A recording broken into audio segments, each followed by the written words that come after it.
Hi, Jim Ziegler, the Alpha Dog. Today we have a tremendous show for you, some of the superstars of the industry. And I'm telling you right now, the information we're about to put out here is phenomenal. Stay tuned. Starting out, Brad Pavlik. Brad, introduce yourself. Hello, my name is Brad Pavlik, multi-store general manager with Lithia. Sitting in my home store, Baierl Toyota, as we speak. How you doing, Jim? Where are you? Where are you? Baierl Toyota today. Okay, where's that? That's north of Pittsburgh. Okay, it's kind of sunny, warm weather there, right? Oh yeah, real warm. We've been in the 30s for the last couple of weeks. Let's change climate for a second. Dale Acelar, how you doing, Dale? I'm doing well. This is Dale. I'm the general sales manager here at Mercedes-Benz at Beaverton. I've been with Lithia close to 10 years now. And yeah, I've been enjoying every moment of it. Fantastic. Thanks, Jim. And Carlo Castillo. Hello, Carlos. How are you guys? Carlo Castillo here, coming to you from Lexus of Pembroke Pines, the world's largest Lexus dealer. Oh, you sold what, 500, 600 units? On a bad month, yeah. You won't see me on this channel anymore. Okay. You'll see a question mark in my name, where my name belongs. Okay, and the man in the center screen with the magnificent beard, who is that? Hey guys, my name is Heath Patterson. I'm the digital sales manager for the Holler-Classic Automotive Group. We're celebrating our 88th year, and I'm happy to be here, Jim. Thanks for the invite. Appreciate it. Fantastic. And the star of the show, Steve Roessler, not to be confused with the WWE wrestler. This is Steve Roessler. Just sounds like it. The live with drive guy from DriveCentric. Hello, Steve. Hey, no, happy to be a part of this and get all these great minds together. But I'm the Chief Evangelist Officer for DriveCentric, and just happy to share some content that hopefully can help improve a lot of the stores and start thinking forward thinking versus backward thinking. So it is going to be a great show for everybody. Okay, DriveCentric crash at the end of every month, right? No. No. Okay. I got you confused with another. Yeah, there's a name that comes up with that, but it's not Drive. We don't talk about them. Okay, Steve, Agreed. you and I had a conversation before the show, and you had some questions for these guys. Well, yeah, I think, when we were talking about putting together a panel like this, we were talking about, sharing best practices, some of the modern approaches to really managing the store. And these guys right here are doing something a little bit different at all their stores. And, I'm hoping they can learn from one another, but also just make this more of a collaborative approach. And, one of the biggest things, Jim, you and I are always passionate about is doing personalized video. And, if we could, I'd just like to start with Heath, because Heath is doing something very unique. He's managing a bunch of stores, and he's going out there and really embracing and teaching on how to build video culture at the dealership. And Jim, it's hard to build culture. I want to hear about that because, I pioneered video in the car. I know. And that's why I thought, it would be great if Heath, if you don't mind, just share some of those. I know obviously everybody here is on DriveCentric, but, what are you doing at your stores that you're managing? Like when new salespeople are coming on board, how are you going out there and building the culture of video? If you could explain a little bit about what you do at your stores, that'd be awesome. Yeah, so a little bit of background about me. So I was a professional musician, a drummer for many, many years. So marketing's always been in my blood. And then when I started in the automotive industry about 9.5 years ago, I kind of took what I had learned, which was a marketing aspect of it, and was doing video back in 2012 and was very successful at it. People kind of looked at me like this little weird. And so worked my way up the ranks. And then so now what I'm doing is that my close to 200 employees, what we're doing is that we make them go through a training class. And my training class involves why and how and when we should be using video, because we do know it's our biggest engagement tool that we have. It's one of our. Wait a second, Heath. Yes, sir. You're doing a training class on how to use DriveCentric video? Yes, that's part of it. That's probably the main focus of it. On-hands training. We get the sales staff to go out there and kind of start from what it looks like and what it should look like, and then what it can be. And it's an all-day training course. We start at 9 and don't end until a little bit after 4 p.m. with a couple of breaks and a lunch in between.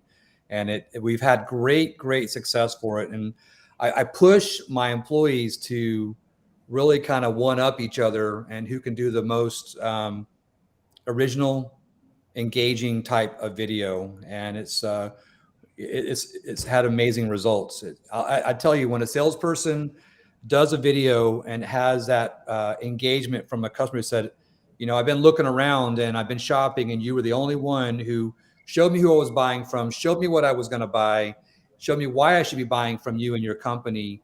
And this is the reason why I'm here in front of you right now. And it's amazing once you get that result. It's almost it's done. It's a done deal.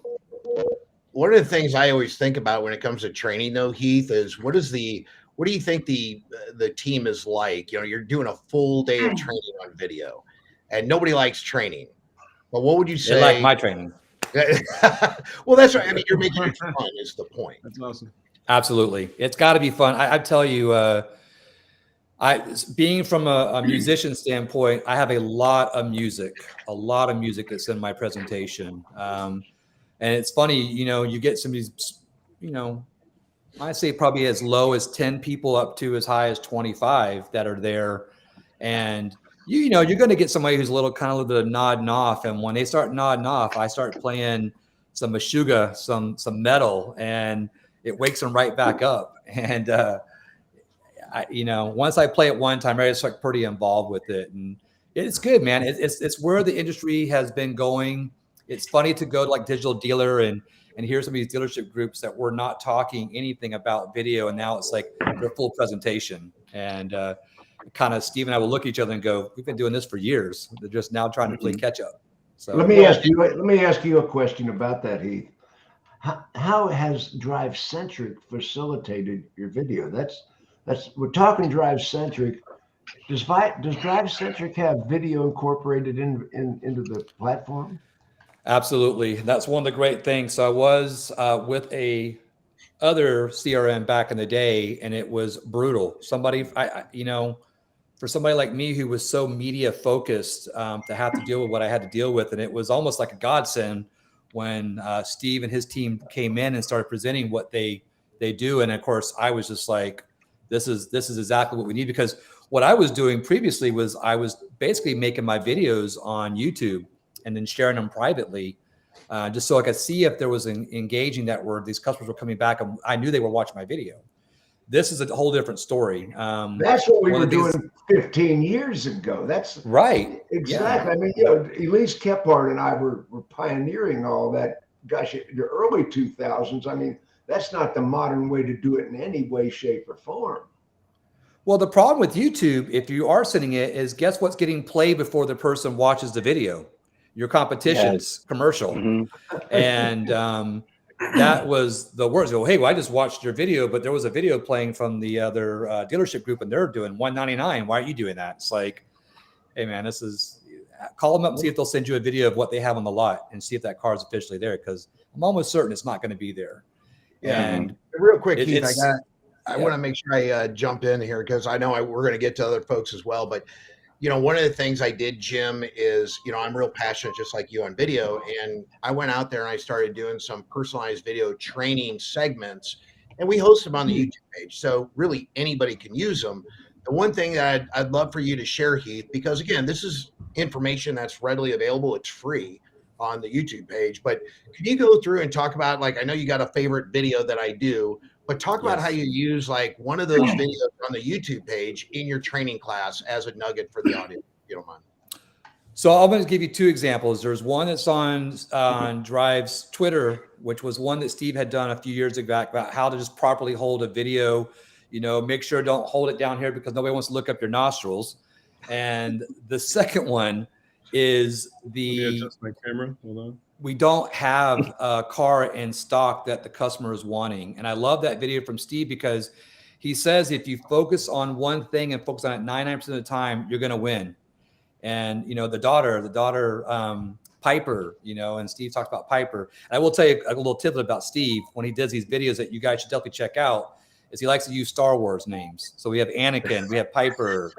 So it's one of the things I tell my bro. I caught that. I caught it, and it's one of the things. But I like because they're very short. They're like 2.5 minutes long. He hears from a salesperson, and then Steve makes a video acting like the salesperson and sending it to the customer, and then he has an overview about what we should be doing, and then he has a little cool little blooper reel. That's about 15 seconds afterwards that kind of ties it all in. And then what we do after that is that we all talk about it and say, what examples would you use this in, et cetera, et cetera. And I do a big presentation and before I even start, and I always ask my salespeople, we've been here for an hour. What do you guys know about me? And they go, oh, well, you used to be in a band. You have a wife that's a teacher. Her name is Jade. You have 2 dogs and a cat. One of them's named Baby, Babee.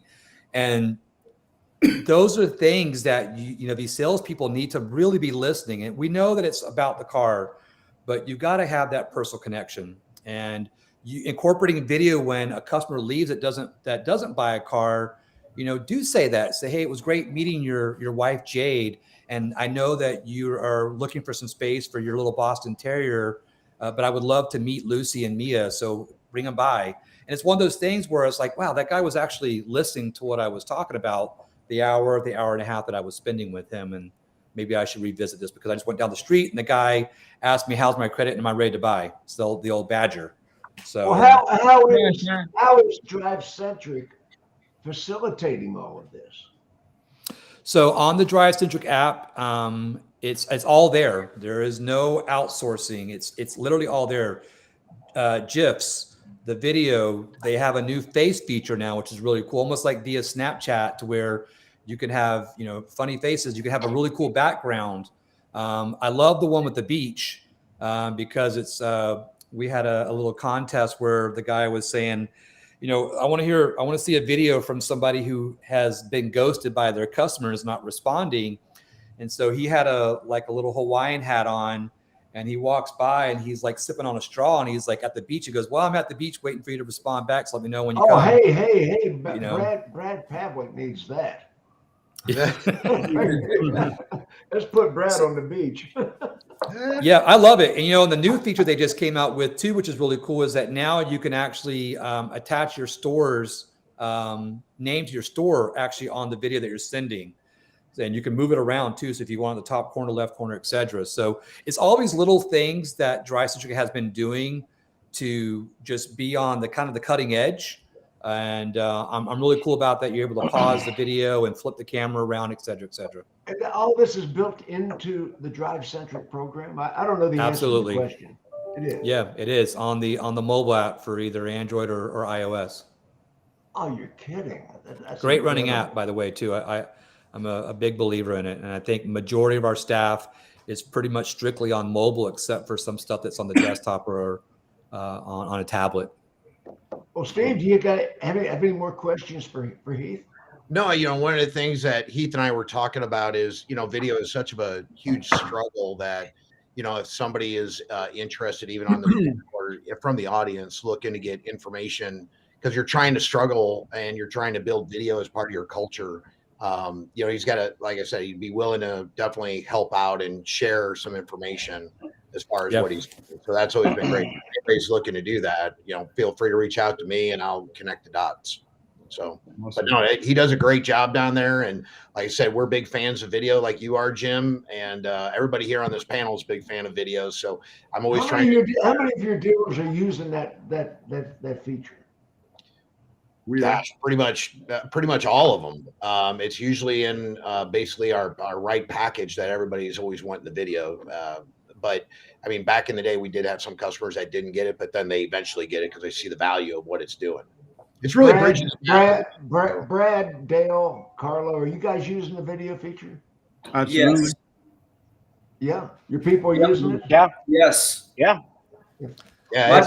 My people have to hit their F&I bonus, which can be somewhat, it could be 10 grand plus for some of them. 10 grand for using the video feature. Wow.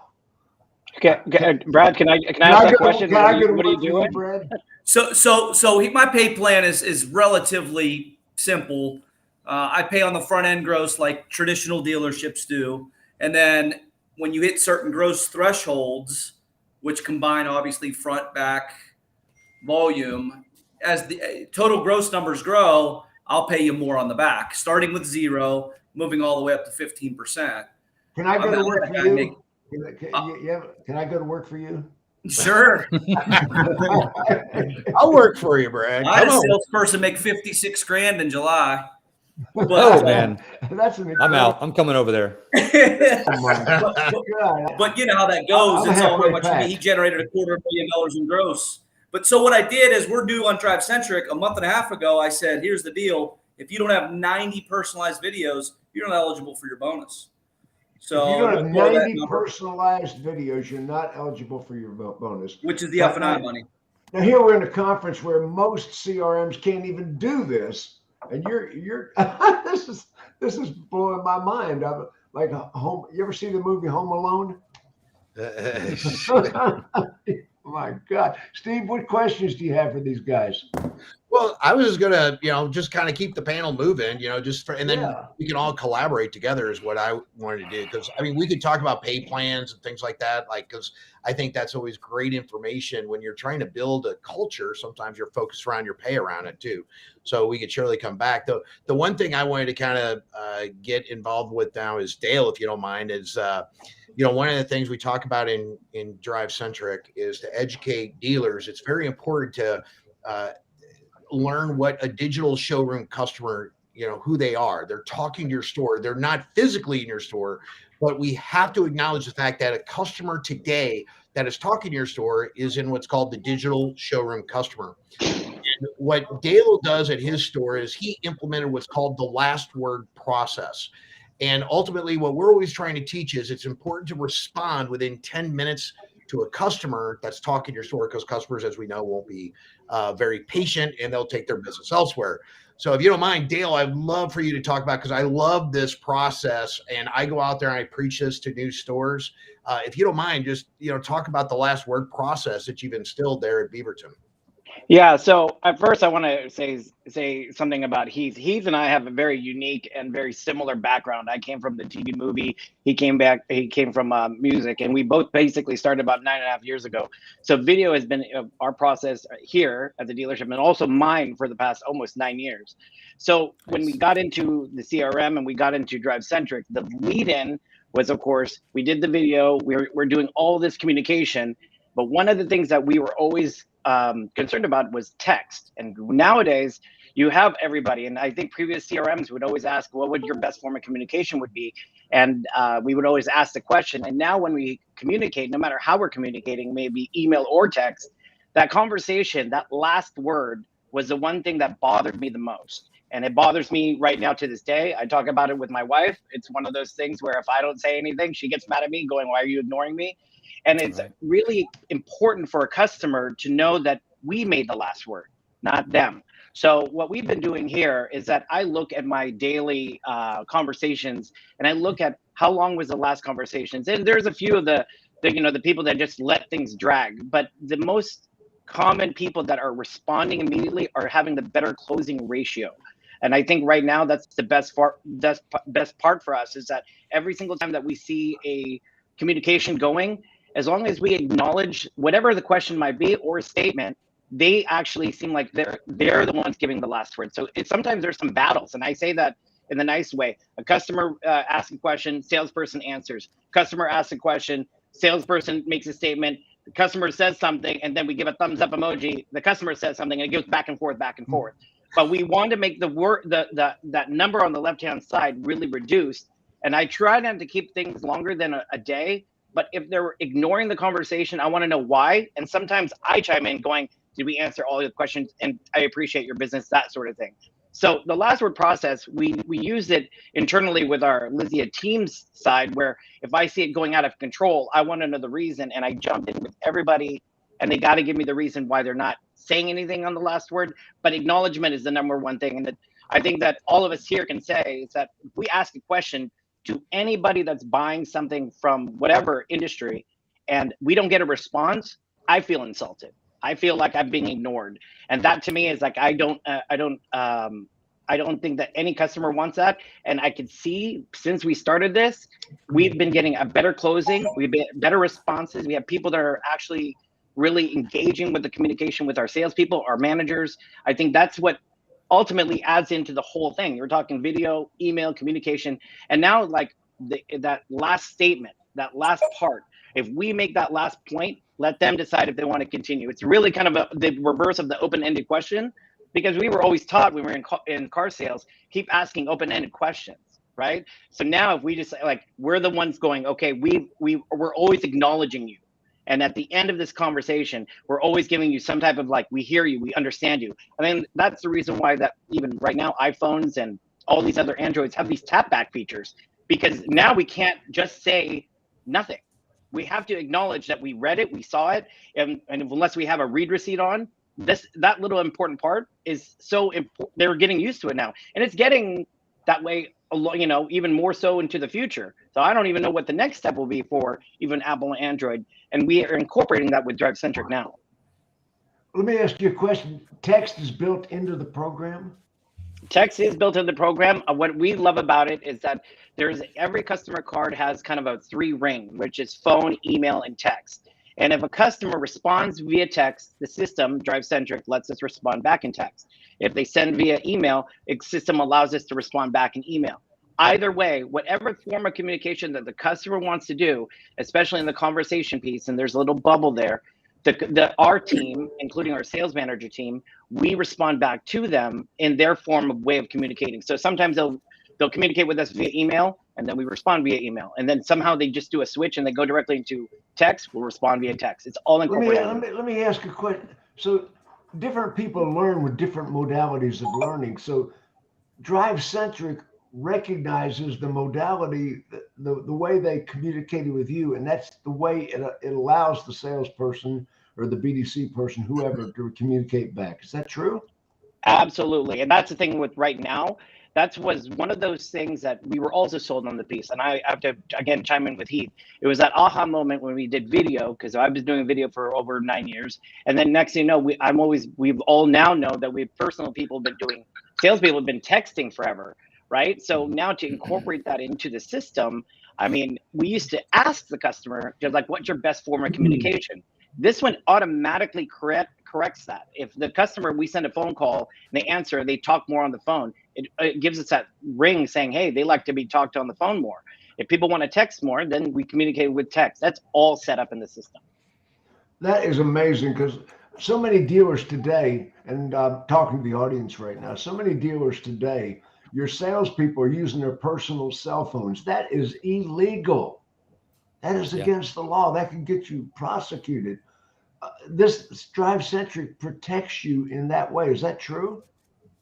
That is correct. That's correct. I mean, Steve can give you a little bit more, information about that. But I mean, it didn't really occur to us until after a lot more conversations were happening. And Brad and I, we work with Lithia. We hear a lot of little inside stories, and to clear that out and to protect our salespeople and to protect, and we actually give this kind of like, there's always a hindrance, right?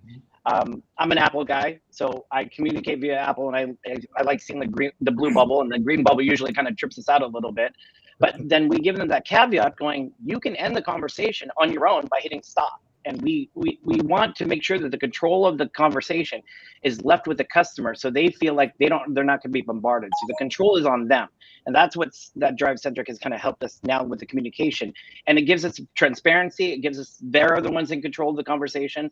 And we try to give best customer service. We don't stop that conversation. We want the conversation to continue. But for whatever reason they want to end it, it's their control, not ours. Yeah. Fantastic. Steve, what other questions do you have of Dale? Well, I would rather just ask the panel right here, as far as, like I said, I wouldn't want everybody to collaborate here and learn from one another. As far as when you hear something like last word, and I know we're all talking about video, but, like a Brad, Carlo, even Heath, I know we've never probably talked about the last word process, but what's your thought on that, on how you incorporate that? I'd want to make sure for sure that it's a standard now. I'm going to go through my conversations and I'm going to see how many times I've been missing that. Because a lot Well, of yeah, times, even like the tap back, that we're used to. I want to make sure that we, even if it's a GIF or something like that, that we send or something like that at the very end of the conversation, it should definitely well, be a part of it. and I want to make sure I ask this question because in Drive we have that ignored button that you can ignore the conversation, and a lot of people, and this is where Dale, I want to make sure I'm clear on this. So even though the conversation may be at a close, right, and where I think what many dealerships do, and I think we can all agree to this, is it's easy for a salesperson to ignore the conversation. So your ignored conversation threshold, Dale, would be what? Well, I want to have the reason why we're ignoring the conversation. I look at that and I look at all the deals especially when we communicate internally through our communication software. And when we talk about it and I say, hey, we need to adapt it because it's usually a daily timing. Sometimes it gets out of control and we're all busy and we want to make sure that customers are not ignored. So I kind of throw it out there going, hey, we need to instill last word process. But then you can tell when some of them just ignore it and some of them really just make the effort of making a small thumbs up emoji will make a huge deal, right? Yeah. So when they do the ignored, I want to know the reason and I'll go to them and I'll go, why did you ignore the conversation? Or why didn't you just respond back saying thank you for even communicating with us? That is a lot more stronger than ignoring the whole thing, because then it kind of reignites the customer to say, hey, maybe I was thinking even better, or even just that part going, you know what, it didn't happen 2 days ago, or a day ago, and the salesperson's even just being even more personal by saying thank you for even thinking of us in your business, rather than just completely not responding at all. I want that to be. That was one thing that I started realizing about 3 months ago, that when tapback, I never used tapback, and now I use tapback all the time. So that's just a small detail compared to now we don't have tapback yet under DriveCentric, so we need to physically have the capabilities of us personally at the dealership level to really make sure that we're not ignoring. We have to acknowledge that we read it, and that if there's anything they need, they can continue the conversation. Then the last word is now on their side. Yep. So with us, so when I'm not doing the training courses, I'm in the stores daily. I usually visit 1 to 2 stores a day, and I will dig in, and I get it. Sales will be with somebody and they're getting a response back. DriveCentric does have a message impersonation feature on there, which is really nice. And what I've done also too is that if I am going to message impersonate as the salesperson, like, great, my pleasure, whatever, just to keep that conversation going. Does that sound like the car you're looking for? When's a good time for you to come in, et cetera, et cetera. You're able to, in the deal, or I call it the customer profile, you're able to tag the salesperson. And I always put, check chat, because I want my salesperson to know what is going on.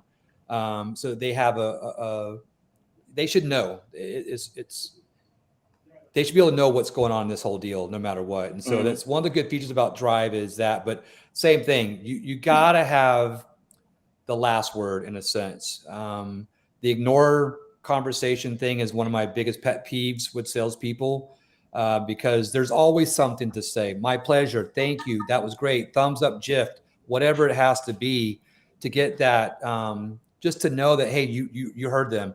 Nothing drives me more crazier is that when somebody will opt into a text and a salesperson will take forever to respond back.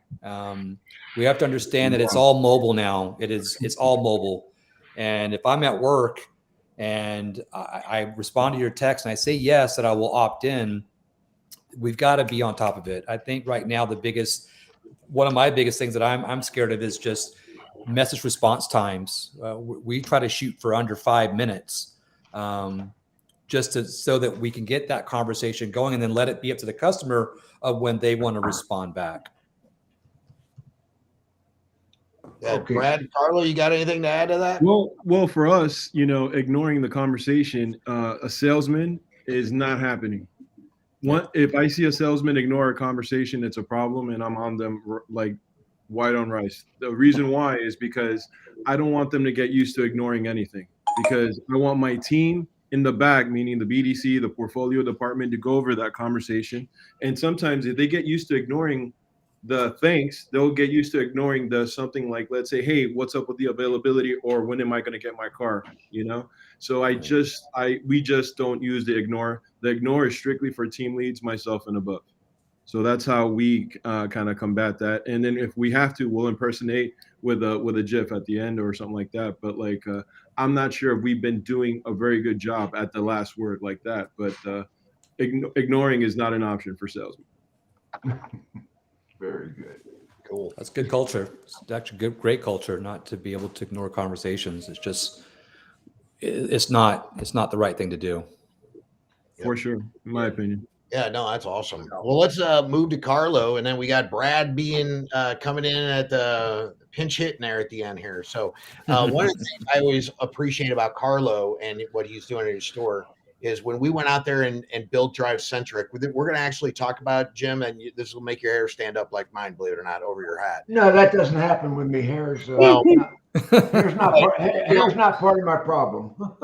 The vision of DriveCentric and some of these things we're talking about are leading up to, again, talking to the customers on the customer's terms.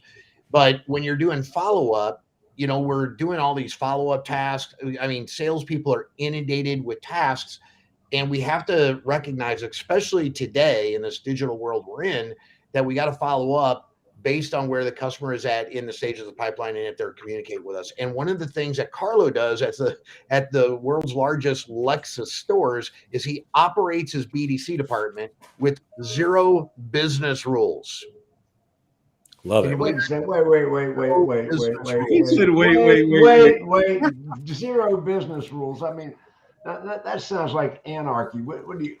It is, but that's what I mean. It's kind of interesting. So he was the first one to kind of figure out how to do it, and it's great. Carlo, just go ahead and share a little bit. I know there's no visuals we can show, obviously, but I know you're going to 0 business rules. God, I got to hear this. So just think about it.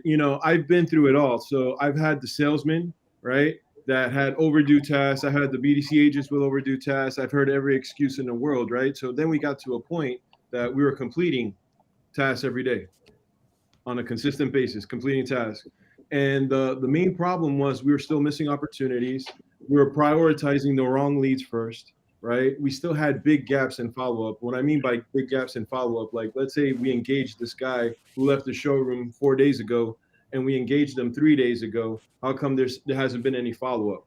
So when you have completed work plans, it doesn't show you that.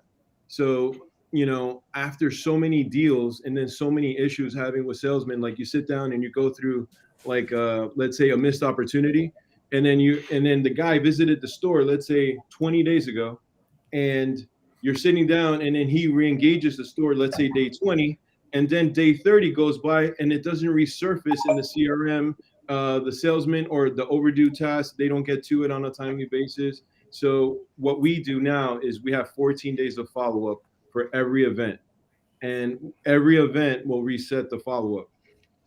Example, lead comes in, we don't engage until day 9. So that means is once it engages, it's on the top of the lead engagement, and it's going to go through a 14-day funnel, right?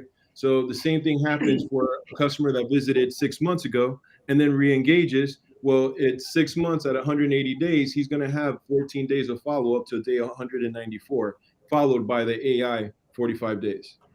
So, doing this, after a while, I'm a very analytical numbers guy. And that said, we couldn't break 25,000 calls in a month doing task-based follow-up. But then once we started doing the pipeline follow-up and religiously stuck to it and started focusing on the customers that are really going to buy a car, instead of that customer that, submitted a lead 6 months ago, 4 months ago, never engaged you. You have an entire team. You have like 60 salesmen on the showroom floor. You have about 15 agents in the back, and they're focusing on that task today. It's Friday, and they're focusing on 50-day no engagement tasks, 70-day no engagement tasks. How about that guy that visited last week and just engaged yesterday? I want to make sure we're timely following up with that guy. So in the long term, what happens is after doing it for so while, now we're breaking 44 calls because we're calling the right people that are calling us right back, and there's more connections happening. So we saw a growth also in the contact rate, which was pretty awesome. So like, out of 100 calls that you make, how many people would you say pick up the phone, Jim? Oh God, 100 calls. How many people pick up? 25. 25? So yes, just a guess. I pulled that out of my anatomy. all right, cool. So it used to be, for us, it used to be 8 to 9 people, right? Now it's getting closer to like 30 people are picking up the phone. So, and then you have the contact rates to show that. So luckily for us, we have like the right reporting, and that's the kind of tools that DriveCentric provides, like the deals to close and the reporting that's telling you, where you need to focus on your follow-up on a daily basis. I guess that number depends on whether they have called waiting or not. They can see who's calling them. Right. Yeah, consumers screen you out. Right. And then, after a while, you have salesmen completing the task, still missing opportunities, finding gaps in follow-up, not prioritizing the right stuff. So then at some point, it's not them missing the opportunities, it's your process is the problem. And real quick, Carlo, like one of the things when you and I were going through and you were explaining it to me, I know we don't have the visual, but, when you go into every bucket, in DriveCentric, there's like the last attempt. Like, can you talk about your column setup and what you manage to? So the easiest way without a visual to explain it is imagine from sales, BDC, team leads, desk managers, right? They all have the same song sheet. They have the same columns. They expect all the same things. And then they have everything else. Hold on one second. Being interrupted here. Sorry, guys. Yeah. Yeah. You know what I mean? Private room, Carlo. Thanks, Mo. So anyway, Business never stops. Business never stops. you know what I mean? Well, hold on, let me throw something at this. Get out of here. Get out of here. Jesus, man. I tell you what. Yeah, he just want to be a TV star. Man, somebody just wants their 2 minutes of fame. Go get outside. So to make the long story short, you have this column setup that everyone is used to. So let's say it's that person that visited service. It's that campaign portfolio lead that engaged with you 2 months ago and their lease is up in 6 months from now. But then you've been trying to re-engage and they haven't engaged with you in 2 months and they just replied to a text, right? Who do you want to follow up more on? Who do you want where your team's focus to be on a daily basis, Because you only get like so many phone calls from a salesman, right? You only get so many phone calls and so many activities from an agent a day. And Steve will tell you, I run a tight ship. I demand a lot. That being said, where do you want their productivity and their efforts to be? On the person that's in front of you in the CRM, or the person that's never engaged with you at all. And we just chose to focus on the pipeline, and it's worked for us tremendously. I'm trying to imagine, 30 years ago, we were sitting there with a Save a Deal meeting and paper logs, and we were trying to figure all this out. Do you remember that, Heath? Oh, yeah. Absolutely. Paper logs, Save a Deal meetings. You have a big old stack of them like that. We're trying to I'm holding all my managers accountable. Who called this guy back? What happened here? I mean, and there's dealerships out there still doing this. That's insane. We moved on. We moved on, people. I mean, there's dealers out there don't even know where the on switch on their computer is. I'm telling you right now. So when you see the organization that Carlo was talking about that produces 1,000 units a month, we were talking about this before the show. I have been involved with a lot of dealerships that do 1,000 units a month. But if you've never been involved in a 1,000-unit dealership, you have no concept. True or false? True. And to your point, even desk managers and team leads, anyone can have a store and then, have those desk managers walking around to their teams and be like, you have 20 overdue tasks. You have 200 overdue tasks, right? Got it. Like, what do you want? You want that guy walking around like a professional tattletale, or do you want that guy to dive into the pipeline and say, hey, here are the gaps and let me jump in and get involved where I can make a car deal happen, Mm-hmm. So in the long run, it's worked out for us big time. What do you think, Steve? Yeah, no, I mean, like I said, this is one of the things that Carlo and I have been working on to just kind of really reshape dealerships mindset instead of going out there like what I always say from day one is, are you doing the task to do the task, or are you doing the task to get engagement? It's all about the timing today for these customers and when they're going to convert. And that's what I think salespeople, BDC people get frustrated with. And I think if we focus salespeople's energy in the right areas, you're more than likely going to have a better retention of your people versus the brain damage activity that's not going to convert that customer. You know, I will say it's way more labor intensive, you know, because you have to monitor a big group of customers on a daily basis. And thankfully we have team leads, we have desk managers that help with this.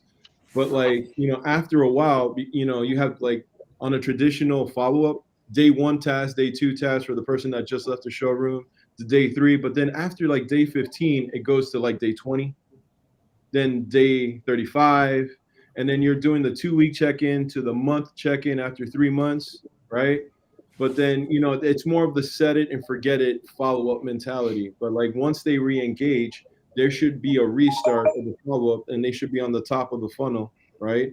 And then if they go dark again, you know, the AI is there to help you with the follow-up and long term. Tell us about the AI. I'm sorry? Tell us about the AI. So the AI is our the safety net, you know. So if by chance, you know, they engage and then we have aggressive follow-up for 14 days, phone calls, team leads are involved, you know, you have the BDC agent supporting the salesman, and then let's say they go dark for 14 days. After that 14-day mark, we taper off. And then the AI will kick in about 3 to 4 days. And that AI is part of the DriveCentric system, correct? For sure.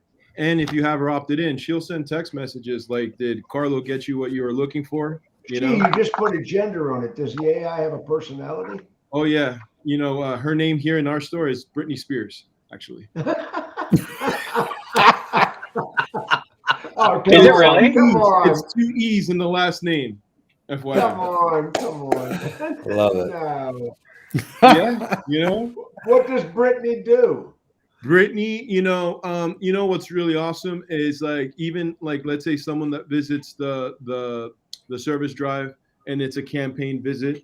So like the person visited and is thinking about it, not ready. It's got 9 months left, but huge equity. And then, you know, we call them and then they taper off our 14-day follow-up. Do they hear back from Brittany herself? Right. So after our 14-day follow-up, Brittany kicks in, and then let's say 30 days later, did you get what you're looking for? By the way, we have XYZ. So like she will get engagement. And the cool thing is she has more of a personality than some of the staff that here in the store. Man. Yep. Yeah. So Brad, what's your AI called? Sally Hines at my Toyota store. Hines is obviously famous to Pittsburgh, so Sally Hines is her name. Heath, who's your AI? We have Pam, Kendall. I actually named my very first AI after my deceased mother, which was Pam. So I always get a little bent out of shape when a salesperson will go, "Oh, that Pam is, you know, interfering with my deals or whatever," and I'm like, "Hey, take it easy, guy." So. Okay, Dale, who's your AI? Our AI is Sadie Powers, short for Mercedes. So Sadie Powers. Sadie Powers, love it. Slick. Okay, Steve, where are we going next? Well, let's talk to Brad. You know, I mean, Brad, like he said at the beginning of the show, you know, Brad feels like the stepchild. He'd sit out there all by himself. You know, me and Brad talked about this. You know, I mean, because again, he's recently come on board, and again, the one thing we're always looking for are the right operators to work and drive. I mean, this panel, obviously, everybody is so solid.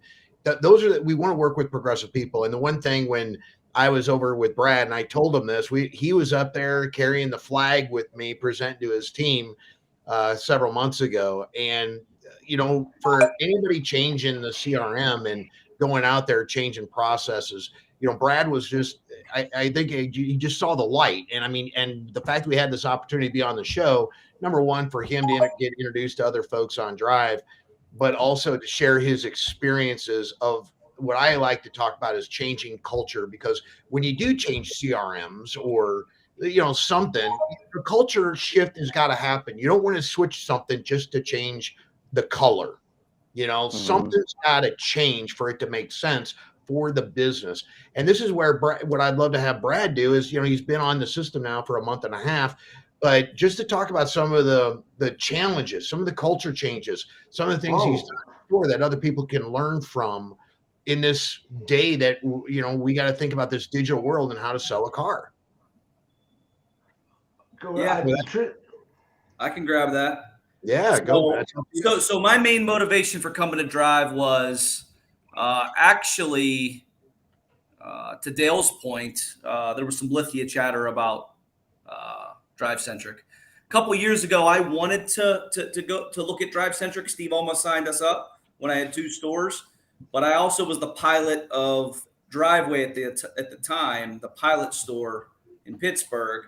And they weren't set up with the platform yet, so we couldn't move over. So we made the move, and it was a little bit more money for the add-ons I selected. So, but for me, we talked a lot about how easy it is to use from your phone and how easy the app. It's kind of like Apple on steroids, right? You can chronologically see what's going on. I got a 300-car store, another 300-car store, and then another 100-car store. They're all in different locations.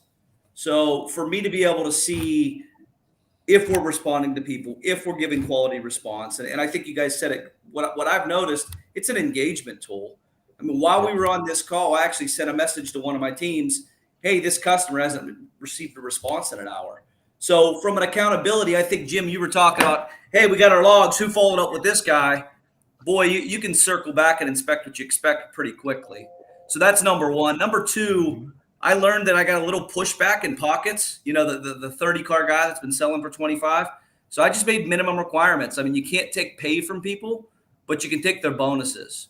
So just to change culture, I just said, this is the minimum expectation. I asked Steve, what do you think the minimum expectation should be for a salesperson that maybe isn't as modern with technology? And he told me 90 to start. So we started at 90. And I'm actually using my 3 stores against each other, kind of like we can with Lithia or being in a 20 group. And I'm showing them the manager's activities, texts, emails. I've got a guy at one of my stores. He sent 2,100 videos last month.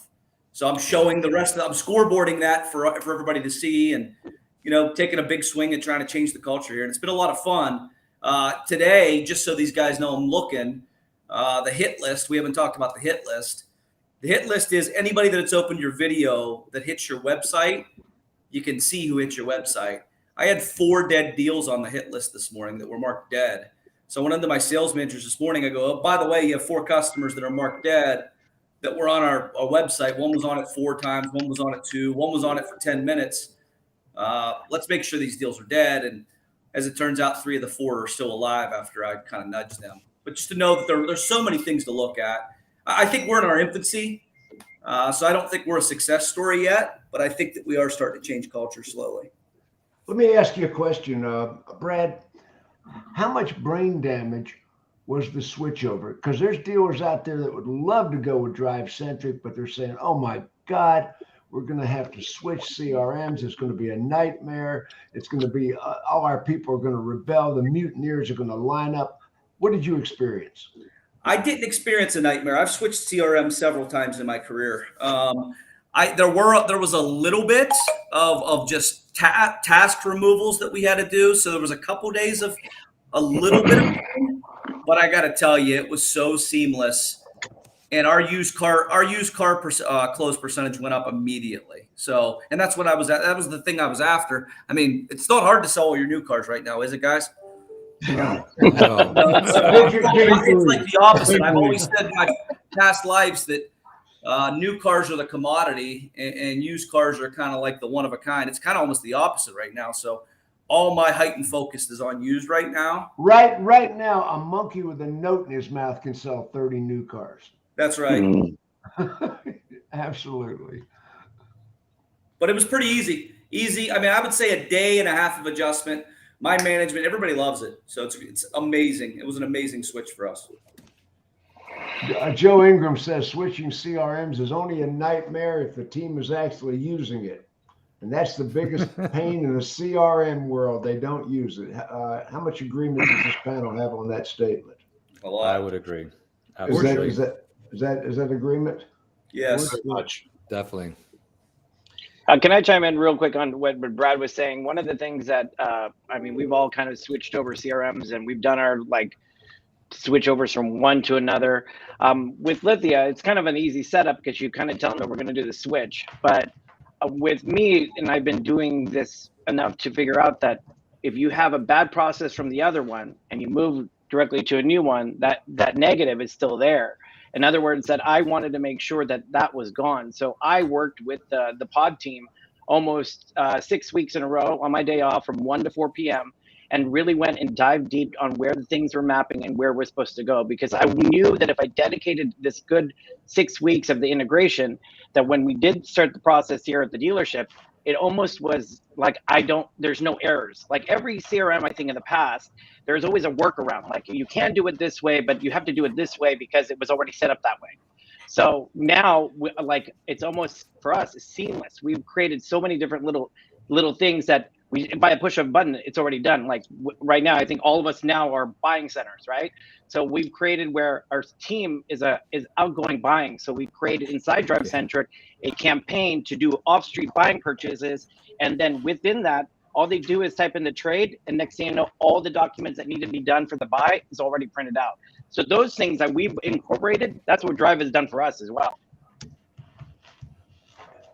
Yeah, I mean, everything we're talking about, Jim, you know, when I always take it very, I guess, very passionate about what we're going out there and asking dealerships to do. Just like, you know, Brad or any of these guys on the call or any dealer we have, you know, changing CRM is a big deal.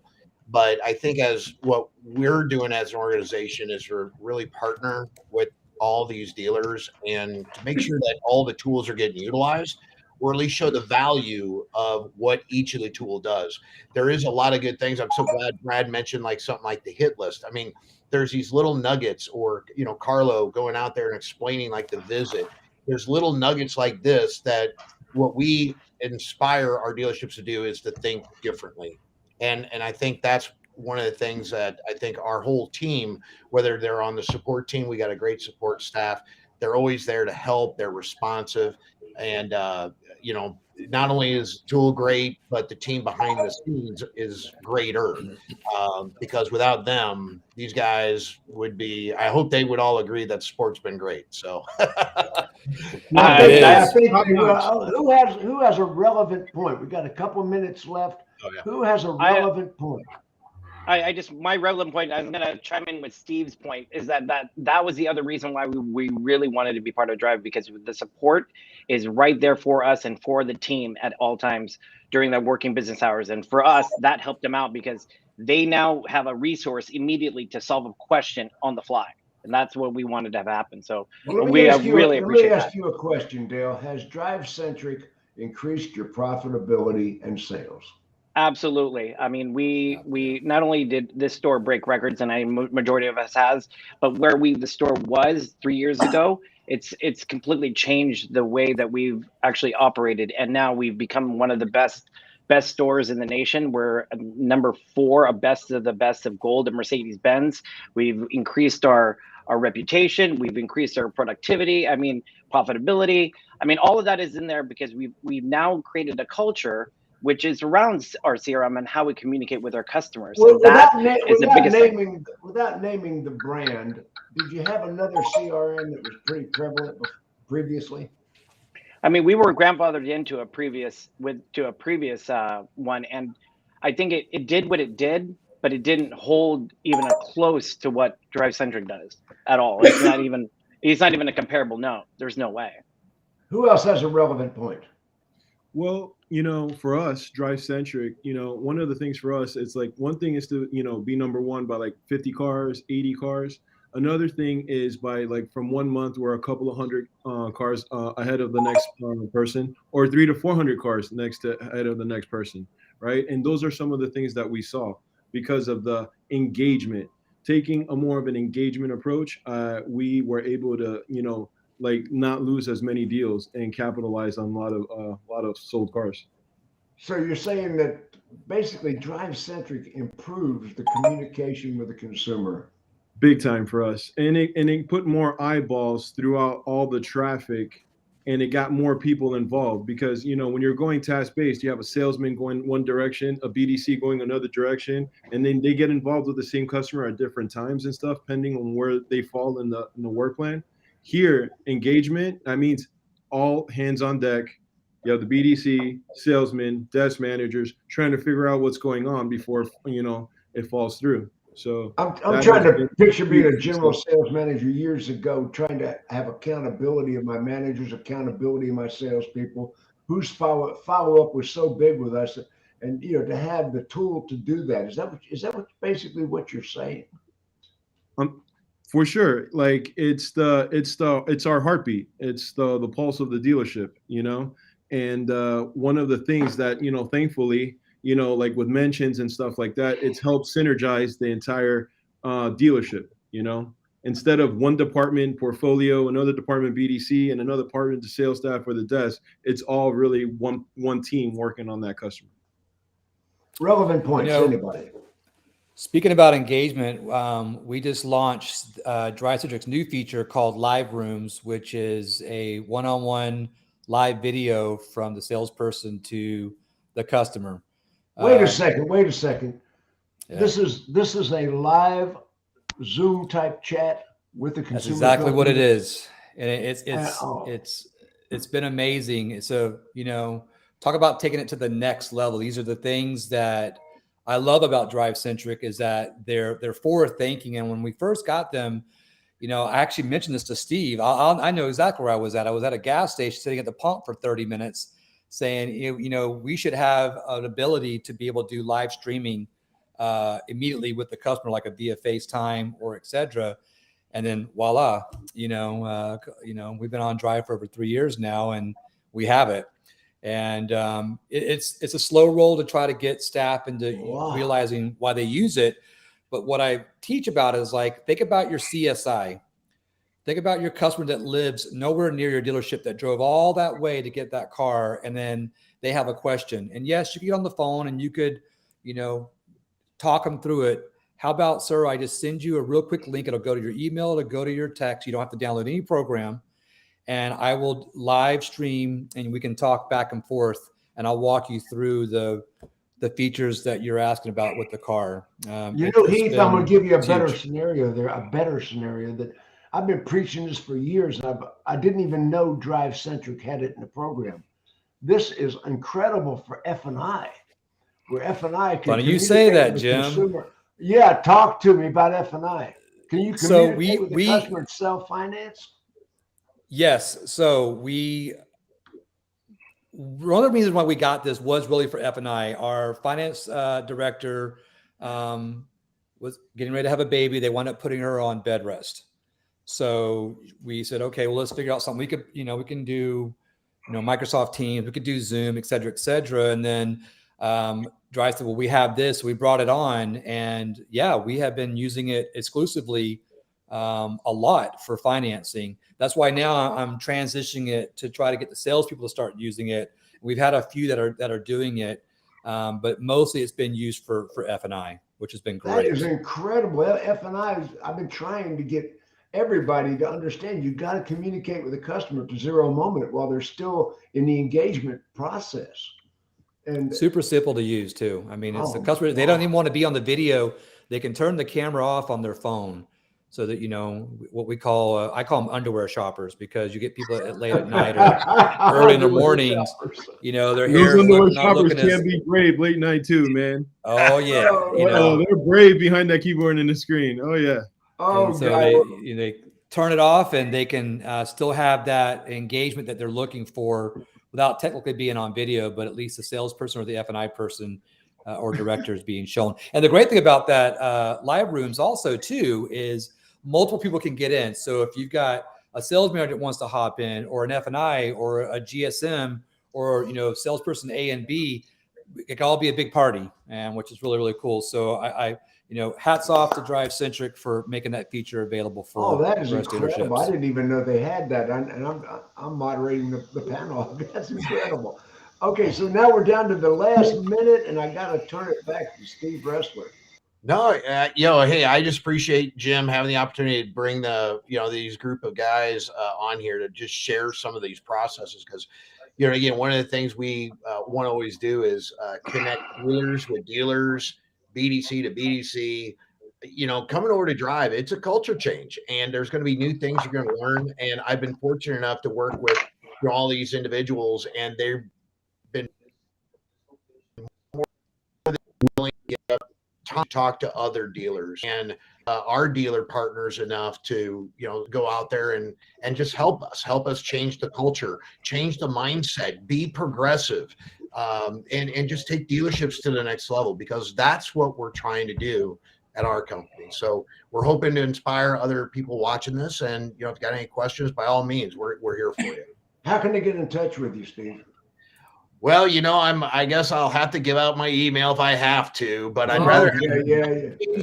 I'm a texter. I'm a texter. So 314-803-4334. Otherwise, it's very easy. Steve at DriveCentric.com if you like. 314. I'm a slow typist. Come on, 314. 314-803-4334. Or you can hit me up on LinkedIn, Facebook, Instagram. I'm all over the place. The Live with Drive guy, baby. Is that it? TikTok. That's it. Dude, he's got like 30,000 views on one of his TikTok videos. Did you guys see that? Yeah, man. Oh, man. This guy's a star. He's a stud, man. Yeah. Just accidental. Everybody wave goodbye to the audience.